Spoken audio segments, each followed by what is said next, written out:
Let's spike crime की कहानी।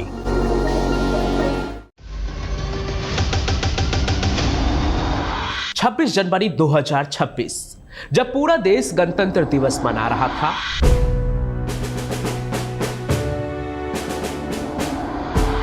अमृतसर के एक होटल के कमरे में पंजाब पुलिस की एक टीम खामोशी से दाखिल होती है और पंजाब पुलिस के ही रिटायर्ड एएसआई और उनकी पत्नी को गिरफ्तार कर लेती है।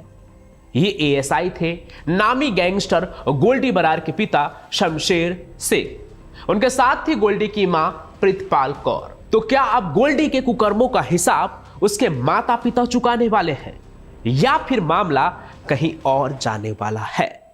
आज की कहानी किसी फिल्मी विलेन की नहीं है, बल्कि उस कड़वी हकीकत की है जिसने पंजाब के गांवों से लेकर कनाडा की सड़कों तक दहशत का नेटवर्क बुना।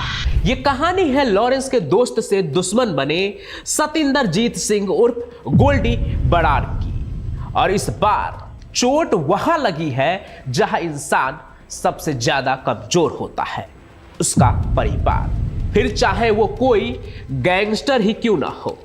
आपको याद हो तो मुंबई अंडरवर्ल्ड का सबसे खतरनाक गैंग वार दाऊद पठान और गबली के बीच परिवार को लेकर ही शुरू हुआ था और मुंबई की सड़कों पर खून बहा था।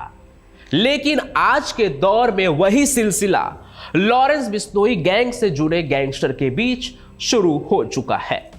भगवानपुरिया की मां की हत्या, लॉरेंस के भाई की गिरफ्तारी और अब गोल्डी के माता पिता हुए गिरफ्तार। गोल्डी बरार के माता पिता दोनों को यहां पर गिरफ्तार कर लिया है। 26 जनवरी को जब अमृतसर में यह गिरफ्तारी हुई तो उन दोनों बुजुर्गों के चेहरे पर ना कोई सिकन थी ना कोई हैरानी। उन्हें पता था कि शायद ये सब कुछ एक दिन उनके दरवाजे पर दस्तक जरूर देगा। शमशेर सिंह के बारे में मैंने बताया कि वो खुद कभी पंजाब पुलिस में एएसआई थे, बावजूद उनका बेटा आज पुलिस के फाइलों में एक डेजिग्नेटेड टेररिस्ट बन गया। शमशेर सिंह ਜਿਹੜਾ ਕਿ ਰਿਟਾਇਰਡ ਏਐਸਆਈ ਪੰਜਾਬ ਪੁਲਿਸ ਦਾ ਹੈ ਤੇ ਇੱਕ ਉਹਦੀ ਵਾਈਫ ਪ੍ਰਿਤਪਾਲ ਕੌਰ, ਦੋਨਾਂ ਨੂੰ ਜਿਹੜਾ ਹੈ ਮੁਕਤਸਰ ਅਦਾਲਤ ਵਿੱਚ ਪੇਸ਼ ਕੀਤਾ। अब गोल्डी ने जो किया सो किया, लॉरेंस के साथ मिलकर मूसेवाला की हत्या और भी ना जाने कितने बड़े बड़े कांड। लेकिन उसके कांड के वजह से उनके माता पिता की गिरफ्तारी क्यों हुई, यह सबसे बड़ा सवाल है कि मामला क्या है। हेलो दोस्तों, मैं Pancham Prakash and welcome to the story of Goldy Brar family. आज हम इस अंधेरी गलियों वाली कहानी के पन्ने को एक एक करके पलटेंगे और देखेंगे कि क्या है सच्चाई और इस गिरफ्तारी के पीछे की क्या है पूरी कहानी। गोल्डी बरार के माता पिता गिरफ्तार किए गए। दरअसल 50 लाख की रंगदारी मांगने के आरोप में माता पिता गिरफ्तार किए गए हैं। कबरन वसूली के मामले में दोनों की गिरफ्तारी हुई है। पंजाब के अमृतसर से इन दोनों की गिरफ्तारी की जानकारी है। तो कहानी शुरू होती है 1994 में मुक्तसर के एक मिडिल क्लास फैमिली में। गोल्डी के पिता शमशेर सिंह पंजाब पुलिस में एएसआई थे। घर में अनुशासन था, खाकी की धमक थी। किसी ने नहीं सोचा था कि पुलिस की गोद में खेल रहा यह बच्चा एक दिन पुलिस के लिए ही सबसे बड़ा सिरदर्द बनेगा। गोल्डी पढ़ने में ठीक ठाक था, लेकिन पंजाब के उस माहौल से अछूता नहीं रह सका जहां गन कल्चर और चौधर का नशा युवाओं के सिर चढ़कर बोलता था। 2012 में पहली बार गोल्डी का नाम एक मामूली झगड़े में आया। कॉलेज की राजनीति, गुटबाजी और अपनी धाक जमाने की कोशिश, यहीं से उसे उस दुनिया का चस्का लगा जहां कानून की नहीं बल्कि खौफ की चलती है। लेकिन टर्निंग पॉइंट तब आया जब उसने 2017 में स्टूडेंट वीजा पर कनाडा जाने का फैसला किया। लोग सोचते थे कि लड़का बाहर जाकर सेटल हो जाएगा, लेकिन गोल्डी वहां जाकर सिंडिकेट का ग्लोबल चेहरा बनने की तैयारी कर रहा था। कनाडा में बैठकर गोल्डी ने वो किया जो भारत में रहकर शायद मुमकिन ना होता। उसने डिजिटल दुनिया को अपना हथियार बनाया। व्हाट्सएप कॉल, सिग्नल ऐप और डार्क वेब। यहां उसकी मुलाकात के तार जुड़े गैंगस्टर लॉरेंस बिश्नोई से। लॉरेंस जेल के भीतर था और गोल्डी बाहर। ये जोड़ी जय वीरू की तरह मशहूर होने लगी, लेकिन इनकी दोस्ती का आधार खून और वसूली था। लॉरेंस का चेहरा और गोल्डी का तेज दिमाग, इस कॉम्बो ने पंजाब में एक ऐसा आतंक पैदा किया जिसने बड़े बड़े व्यापारियों, सिंगर्स और राजनेताओं की नींद उड़ा दी। गोल्डी कनाडा में बैठकर पंजाब के लड़कों को रिक्रूट करता, बेरोजगारी से जूझ रहे नौजवानों को क्विक मनी और फेम का लालच दिया जाता, ड्रोन के जरिए पाकिस्तान से हथियार मंगवाए जाते। सिस्टम इतना सटीक था कि पुलिस भी हैरान थी। लेकिन इस खूनी खेल का सबसे घिनौना चेहरा तब सामने आया जब 29 मई 2022 को सिद्धू मूसेवाला की हत्या हुई। गोल्डी ने फेसबुक पर जिम्मेदारी लेते हुए कहा, यह विक्की मिडू खेरा की मौत का बदला है। उस दिन के बाद गोल्डी बरार सिर्फ एक गैंगस्टर नहीं रहा, वो भारत के लिए मोस्ट वांटेड बन गया।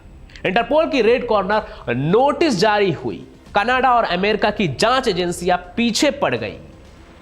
पर कहते हैं ना कि जब अहंकार 7वें आसमान पर हो तो टूटने की आवाज भी बहुत तेज होती है। 2025 आते आते उस दोस्ती में दरार पड़ने लगी जिसने इस पूरे साम्राज्य को खड़ा किया था। लॉरेंस और गोल्डी के बीच पैसों के बंटवारे और नए भर्ती हुए शूटर्स को लेकर विवाद शुरू हो गया। लॉरेंस को लगा कि गोल्डी अब उसके काबू से बाहर हो रहा है और गोल्डी को लगने लगा कि लॉरेंस सारा क्रेडिट अकेले खा रहा है। ये ऑप्शन बी का वो मोड़ है जहां से कहानी पूरी तरह बदल जाती है। जो कल तक एक दूसरे के लिए मरने मारने की कसमें खाते थे, आज वो एक दूसरे की लोकेशन ट्रेस करने लगे। गैंग के भीतर दो फाड़ हो गए थे। इसी के बाद गोल्डी ने रोहित गोदारा जैसे खतरनाक लोगों के साथ नया अलायंस बना लिया। लेकिन इस आपसी फूट ने गोल्डी को कमजोर कर दिया। उसकी सुरक्षा का घेरा टूटने लगा और खुफिया जानकारी लीक होने लगी। इधर पंजाब में सरकार बदल चुकी थी। ऑपरेशन प्रहार के तहत पुलिस ने गैंगस्टर नेटवर्क की कमर तोड़ने की ठान ली। पुलिस को समझ आ गया था कि गोल्डी को पकड़ना है तो उसके फाइनेंशियल नेटवर्क को तबाह करना होगा। और यहीं से शुरू हुआ उन लोगों पर शिकंजा जो गोल्डी के खून के रिश्तेदार थे। दिसंबर 2024 में मुक्तसर के उदयकरण गांव के एक स्कूल टीचर सतनाम सिंह को एक व्हाट्सएप कॉल आता है। आवाज में वही पुरानी ठसक, 50 लाख का इंतजाम कर ले वरना। कॉल करने वाले ने खुद को बम्बिया गैंग का बताया। यह गोल्डी की एक चाल थी, दूसरे गैंग का नाम लेकर वसूली करना ताकि पुलिस गुमराह हो जाए। लेकिन पुलिस इस बार एक कदम आगे थी। जांच में पता चला कि यह सारा पैसा उन खातों में जा रहा है जिनका सीधा संबंध गोल्डी के माता पिता से है। पुलिस का दावा है कि शमशेर सिंह और प्रीतपाल कौर के पास इनकम का कोई वैलिड सोर्स नहीं था, फिर भी उनकी लाइफस्टाइल और बैंक ट्रांजैक्शन कुछ और ही कहानी कह रहे थे। पुलिस ने आरोप लगाया कि यह बुजुर्ग दंपति अपने बेटे के क्राइम प्रोसीड्स यानी जुर्म की कमाई को ठिकाने लगा रहे थे। 26 जनवरी 2026 की उस गिरफ्तारी ने पूरे पंजाब में सनसनी फैला दी। शमशेर सिंह जो कभी खुद पुलिस में थे, आज सलाखों के पीछे थे। उनके वकील का कहना है कि यह सरासर पुलिस की ज्यादती है। एफआईआर में शुरू में उनका नाम नहीं था, उन्हें बस गोल्डी पर दबाव बनाने के लिए मोहरा बनाया गया है। लेकिन पुलिस के पास अपनी दलीलें हैं। उनका कहना है कि जुर्म में साथ देना भी उतना ही बड़ा जुर्म है। जेल जाने के बाद शमशेर सिंह की तबीयत बिगड़ने लगी, उन्हें अस्पताल ले जाया गया। एक तरफ एक बाप की ढलती उम्र और बीमारी थी, तो दूसरी तरफ बेटे का वो काला साम्राज्य जिसने न जाने कितने घरों के चिराग बुझा दिए थे। क्या एक पिता को अपने बेटे की सजा मिलनी चाहिए या क्या वो वाकई इस खेल का हिस्सा थे? ये तो आने वाले वक्त में ही पता चलेगा, जब पुलिस ने जिस आरोप में उन्हें गिरफ्तार किया है वो साबित होगा तब। अगर साबित नहीं हुआ तो ये सरासर परेशान करना ही होगा, लेकिन अगर ये साबित हुआ तो फिर तो अदालत ही न्याय करेगी। बाकी इधर जब गोल्डी को अपने माता पिता की गिरफ्तारी की खबर मिली तो उसने कनाडा से एक ऑडियो मैसेज जारी किया। उसमें दुख कम और धमकी ज्यादा थी। उसने सीधे तौर पर पंजाब सरकार और पुलिस को चेतावनी दी, इसके नतीजे अच्छे नहीं होंगे, कॉन्सिक्वेंसेज। लेकिन इस बार उसकी आवाज में वो पुराना आत्मविश्वास नहीं था जैसा कि मीडिया रिपोर्ट्स में चल रहा है। शायद उसे भी एहसास हो गया था कि अब कानून का घेरा बहुत छोटा हो गया है उसके लिए। जो पुलिस और कानून उससे बहुत दूर थी, उस तक पहुंच नहीं पा रही थी, अब वो उसके बहुत करीब आ गए हैं। लेकिन आज गोल्डी बरार कहाँ है? कोई कहता है वो कैलिफोर्निया में छिपा है, कोई कहता है उसने अपनी शक्ल बदल ली है। लेकिन हकीकत ये है कि वो एक ऐसे पिंजरे में कैद है जिसकी दीवारें इनविजिबल है। वो अपने देश नहीं आ सकता है, वो अपने बीमार पिता को देखने के लिए अस्पताल नहीं जा सकता है, वो अपनी माँ के हाथ का खाना नहीं खा सकता है। हालांकि इन सभी चीजों के बीच पंजाब पुलिस का ऑपरेशन प्रहार जारी है। 1800 से ज्यादा एसोसिएट्स की लिस्ट तैयार है। ड्रोन से आने वाली हीरोइन और हथियारों पर नजर रखी जा रही है। लेकिन असली जीत तब होगी जब पंजाब का युवा गन की जगह कलम उठाएगा, जब उसे खेतों में मजबूरी में मजदूरी या गैंग्स में भर्ती होने के अलावा एक बेहतर भविष्य दिखेगा। गोल्डी बरार के माता पिता की गिरफ्तारी सिर्फ एक कानूनी कार्रवाई नहीं है, ये एक मैसेज है उन सभी के लिए जो सोचते हैं कि समंदर पार बैठकर बच जाएंगे। कानून के हाथ लंबे हो न हो, लेकिन वक्त के हाथ बहुत क्रूर होते हैं। वो वहां वार करते हैं जहां सबसे ज्यादा दर्द होता है। खैर, अभी इस कहानी का अंत नहीं हुआ है। शमशेर सिंह कपूरथला जेल में है। प्रितपाल कौर की आंखों के आंसू सूख चुके हैं और गोल्डी बरार एक और डिजिटल साजिश बुन रहा होगा। आगे यहाँ क्या कुछ होगा ये देखना तो अभी भविष्य की बात है। देखते हैं आगे क्या क्या होता है, लेकिन उससे भी जरूरी ये है कि कानून निष्पक्ष और सशक्त रहे और हमारे समाज से क्राइम को कम करे, इन्हें कंट्रोल करे। बाकी आपको क्या लगता है वो भी आप कमेंट में जरूर लिखिएगा। साथ ही साथ अगर आप मेरी ये बात सुन रहे हैं तो आप सभी का बहुत बहुत धन्यवाद, क्योंकि आप कहानी को अंत तक देखते हैं, और जो अंत तक देखते हैं वो अपना नाम और कहाँ से ये कहानी देख रहे हैं वो भी जरूर कमेंट कीजिए। और आप लोगों के लिए स्पेशली एक बात और, अगर आप क्राइम की कहानी देखना पसंद करते हैं तो बेशक आप क्राइम की कहानी पढ़ने के भी शौकीन होंगे, और कहानी जब फिक्शन हो तो उसका मजा ही कुछ और होता है। एक कहानी मैंने भी लिखी है जो आप नोवेल के रूप में पढ़ सकते हैं, उसका नाम है उसने कहा आई हेट राइटर।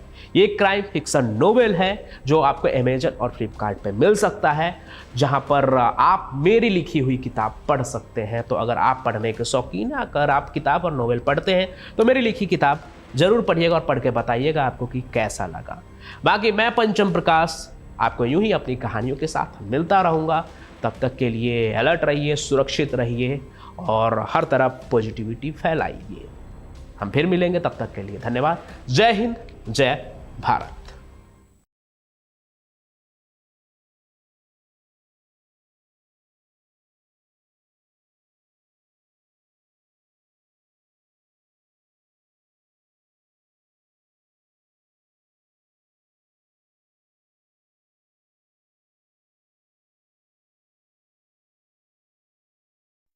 आप सुन रहे थे let's mind more than radio. Follow कीजिए हमें हमारे सोशल मीडिया प्लेटफॉर्म्स पर।